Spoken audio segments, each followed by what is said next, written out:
The thing that we're going to do today is learn how to add an image into a specific cell on Google Sheets. Here is a selection of images of puppies, because I want to add a puppy into my Google Sheet. I'm going to choose one that's nice. I'm going to choose this happy running fellow here. I'm going to click on him, it makes it big. Then I'm going to right click and do copy image address. Then I'm going to go to the Google Sheet that I want to add the image in. As you can see, I've made this cell nice and big because this is the cell I want to add the image in. So I've clicked on this cell, and then I'm going to type the following: equals image, open brackets, open quotes. Then I'm going to paste in the URL from the image earlier. Then I'm going to close quotes, close brackets, and press enter.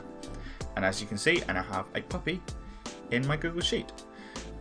Specifically, it's in the cell and it will respond to the cell. If I make the cell smaller, the picture will get smaller. If I make the cell bigger, the picture will get bigger. It also responds to alignment. So if I change this to right aligned, the image will be right aligned. Center aligned, center aligns it. Use that as you need.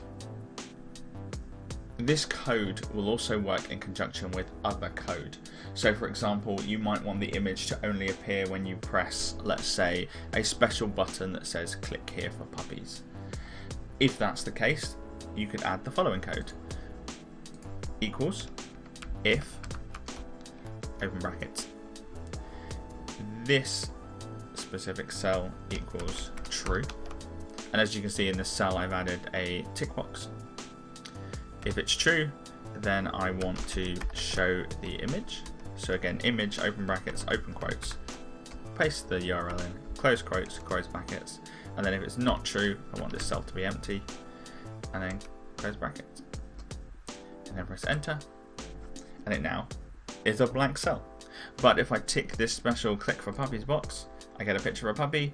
If I untick the box, the picture of the puppy goes away. Perfect for your puppy related emergencies. You can now do the thing.